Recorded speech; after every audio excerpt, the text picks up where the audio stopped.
ԱՄՆ նախագահ Դոնալդ Թրամփը Truth Social սոցկայքում գրել է հերթական աղմկահարույց հայտարարությունը, պնդելով, որ Իրանի հետ որևէ գործարք չի լինելու բացի անվերապահ կապիտուլյացիայից։ Նա նշել է, որ միայն կապիտուլյացիայից եւ մեծ ու ընդունելի նոր առաջնորդների ընտրությունից հետո Միացյալ Նահանգները իր դաշնակիցների ու գործընկերների հետ անդադար կաշխատի Իրանին կործանման եզրից հետ բերելու համար։ Թրամփը խոստացել է, որ իր օգնությամբ Իրանը տնտեսապես կդառնա ավելի մեծ, լավը եւ հզոր, քան երբևէ եղել է։ Նա շեշտել է, որ երկրին սպասվում է մեծ ապագա։ Միացյալ Նահանգների ղեկավարը իր ուղերձը ամփոփել է նոր՝ դարձնենք Իրանը նորից մեծ կարգախոսով։ Իսրայելի պաշտպանության նախարարությունը հայտնել է Թեհրանում եւ Սպահանում իրանական ենթակառուցվածքների վրա հարվածների 15-րդ ալիքը սկսելու մասին։ Իրանի արտգործնախարար Աբբաս Արաղչին հայտարարել է, որ երկրի զինված ուժերը վաղուց են պատրաստվել այս պատերազմին եւ վստահեցրել, որ այն կվերածվի ճահճի բոլոր նրանց համար, ովքեր կփորձեն ներքաշվել դրա մեջ։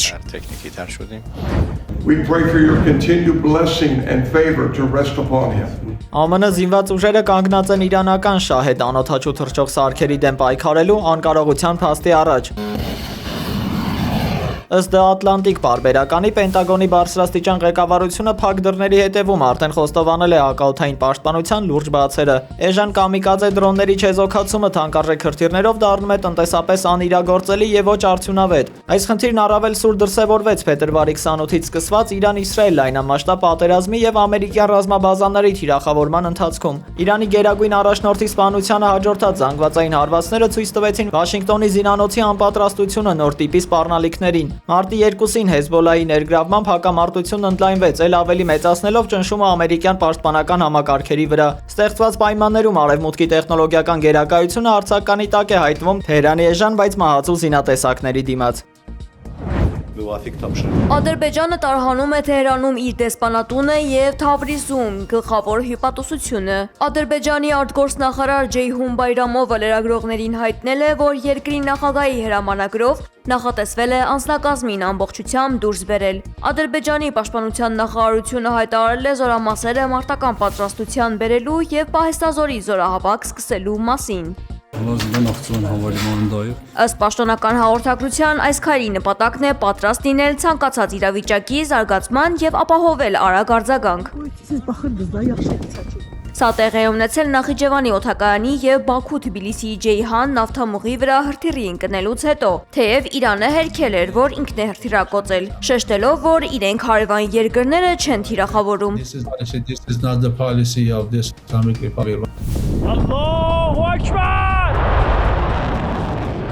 Իրանի Մահաբադ քաղաքում իրականացված ամերիկա-իսրայելական հարձակման հետևանքով վնասվել է Կարմիր մահիկի շենքը, վիրավորվել է կազմակերպության մեկ աշխատակից։ Հակամարտության սրմանը զուգահեռ Ուկրաինայի նախագահ Վլադիմիր Զելենսկին հայտնել է, որ ԱՄՆ-ից ստացել է Մերձավոր Արևելքում շահեդ տեսակի ԱԹՍ-ներից պաշտպանվելու համար հատուկ աջակցություն տրամադրելու վերաբերյալ դիմում։ Նա արդեն հանձնարարել է տրամադրել բոլոր անհրաժեշտ միջոցները։ Հայաստանում Իրանի Իսլամական Հանրապետության դեսպանությունը ադրբեջանական հեռուստաընկերություններից մեկի տեսանյութն է հրապարակել, որում պատմում են Նախիջևանի վրա իբր իրանական անօդաչուների գրոհի մասին։ Դեսպանատունը ուշադրություն է հրավիրել անօդաչու թռչող սարքի բեկորի վրա գրված ադրբեջաներեն գրությանը, որը թարգմանաբար նշանակում է արտադրական միավորում։ Ի վերջո Բաքուն ինչի է ձգտում։ Իր հրապարակման մեջ հարց է հնչեցրել իրանական կողմը, փաստացի մատնանշելով ադրբեջանական կողմի տարածած տեղեկատվության կեղծ լինելը։ Հայաստանի Հանրապետության արտգործնախարար Արարատ Միրզոյանը հեռախոսազրույց է ունեցել Թուրքիայի Հանրապետության իր գործընկերոջ Հական Ֆիդանի հետ։ Մեր երկրի արտգործնախարարությունը հայտնել է, որ երկու երկրների դիվանագետները քննարկել են Մերձավոր Արևելքում տեղի ունեցող զարգացումները, մտահոգություն հայտնելով իրավիճակի շարունակական սրման վերաբերյալ։ Ավելի վաղ Արարատ Միրզոյանը հեռախոսազրույց էր ունեցել նաև Ադրբեջանի արտգործնախարար Ջեյհուն Բայրամովի հետ։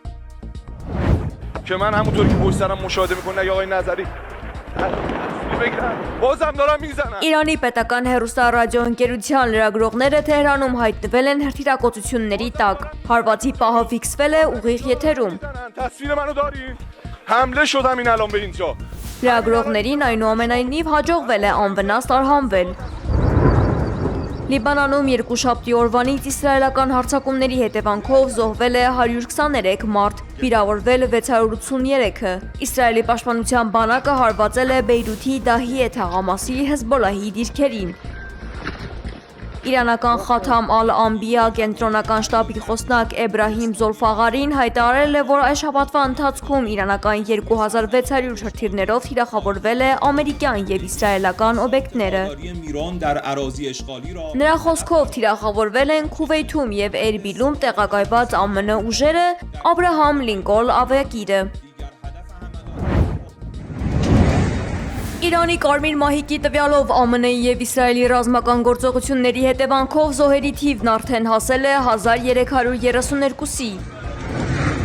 Հատկապես ծանր վիճակ է ստեղծվել իրանական Մահաբադ քաղաքում, որտեղ ավիահարվածներին հաջորդած հզորապայթյունները զգալի վնասներ են հասցրել բնակելի տարբեր շրջաններին։ The country of Iran ԱՄՆ նախագահ Դոնալդ Թրամփը հայտարարել է, որ Թեհրանը փորձում է կապվել Միացյալ Նահանգների հետ գործարք կնքելու առաջարկով։ We're destroying more of Iran's missiles and drone capability. Նրանք զանգում ու հարցնում են, ինչպես գործարք կնքենք։ Ես պատասխանեցի, որ նրանք մի փոքր ուշացել են։ Թրամփը բարձր է գնահատել ամերիկյան ուժերի գործողությունները, շեշտելով, որ իրանական հրթիռներն ու անօդաչու սարքերը ոչնչացվում են, իսկ նավատորմն այլևս գոյություն չունի։ Ըստ նրա, ընդամենը 3 օրում խորտակվել է իրանական 24 նավ։ Թրամփը կոչ է արել ամբողջ աշխարհում գտնվող իրանցի դիվանագետներին քաղաքական ապաստան խնդրել եւ աջակցել այսպես կոչված նոր ու ավելի լավ Իրանի ստեղծմանը։ Իրանական Ֆարս գործակալության տվյալով երկիրը պատրաստվում է նոր էսկալացիայի։ Թեհրանը մտադիր է պատասխան հարվածների ժամանակ կիրառել նորագույն բալիստիկ հրթիռներ։ 15 գործակալությունը հայտնել է, որ Իսլամական հեղափոխության պահապանների կորպուսի ցամաքային զորքերը հարվածել են Իրաքյան Քուրդիստանի տարածքում գտնվող ահաբեկչական կենտրոններին։ As well as proud Miami sports fan, Secretary of State Դոնալդ Թրամփն ակնարկել է, որ Իրանից հետո Միացյալ Նահանգների հաջորդ թիրախը լինելու է Կուբան։ Marco Rubio. I don't want him to get too popular. Կատակելով պետքարտուղար Մարկո Ռուբիոյի բացակայության շուրջ նա նշել է, որ Մարկոն այժմ զբաղված է կարևոր գործով, բայց հաջորդը հենց Կուբայի հերթն է։ Secretary of State. I'm telling you, he's going to go down. Նա ասել է, եկեք նախ Իրանի հարցը ավարտենք։ Մենք կարող ենք բոլորին միաժամանակ հարվածել, բայց պատմությունը ցույց է տալիս, որ եթե ամեն ինչ չափազանց արագ ես անում, վատ բաներ են պատահում։ Թրամփը վստահություն է հայտնել, որ մարդկանց վերադարձը Կուբա ընդհանրապես ժամանակի հարց է։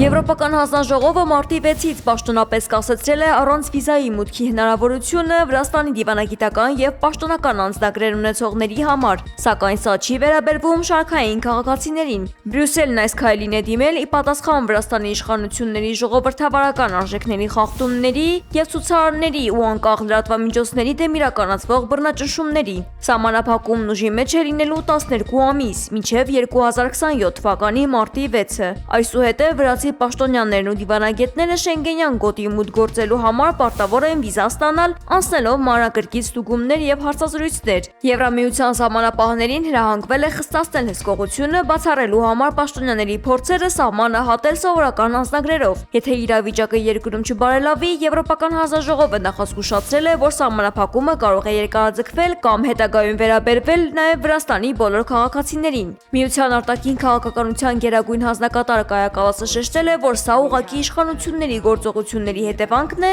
սակայն Եվրոպան շարունակում է սատարել Վրաստանի ժողովրդին։ Վրացական իշխող, վրացական երազանք կուսակցությունը որոշումն անվանել է շանտաժ, պնդելով, որ իրենց պատժում են Ռուսաստանի դեմ պատժամիջոցներին չմիանալու եւ երկրում երկրորդ ճակատ չբացելու համար։ Ավելի վաղ Վրաստանը սառեցրել էր Եվրամիությանն անդամակցության գործընթացը եւ դադարեցրել ֆինանսական աջակցությունը։ Այսօր Արաբկիրում օրը ցերեկով կրակոցներ արձակածին վնասազերծել են իրավապահները։ Կրակոցներից 1 մարդ վիրավորվել է։ Զինված միջադեպից ժամեր հետո ոստիկանության հատուկ ուժերը գնացել են այն բնակարան, որտեղ թաքնվելիս է եղել կրակոցներ արձակած կասկածյալը։ Նրան ձերբակալել են, հայտնաբերվել է նաև հանցագործության գործիք հրազենը։ Հայաստանի գյուղատնտեսությունը վերջին 8 տարիներին 10%-ով անկում է ապրել, իսկ ոլորտի բյուջետային ծախսերը շարունակում են կրճատվել։ Այս մտահոգիչ վիճակագրությունը այսօր Արարատի մարզի ջերմոցներից մեկում ներկայացրել է Ուժեղ Հայաստան կուսակցության խորհրդի անդամ Նարեկ Կարապետյանը։ Ըստ նրա, գյուղացին այսօր մենակ է մնացել իր բերքի ու վարկերի հետ։ Որպես լուծում, կուսակցությունը առաջարկում է տնտեսական 5 քայլերից 4-ը՝ մթերման կայանների համակարգի ստեղծումը։ Մեր տնտեսական 5 քայլերից 4-ը մթերման կայաններ Հայաստանով մեկ, որը կօգնի հայկական գյուղմթերքը եւ հայ գյուղացուն իր ապրանքը, իր աճեցրած ապրանքը հեշտ վաճառել իր տնից հեռու չգնալով, որովհետեւ մեր երկրի հիմնական խնդիրներից մեկը, որ մեր գյուղացիները ունենում են խնդիր սեզոնի կես իրենց ապրանքը վաճառելու հետ։ Հայաստանի գյուղացին ապրանք արտադրելով չի կարողանում արտահանել, քանի որ չկա միջնորդ։ Այ մթերման կայանը կլինի այդ միջնորդը, որը կգնի, կպահեստավորի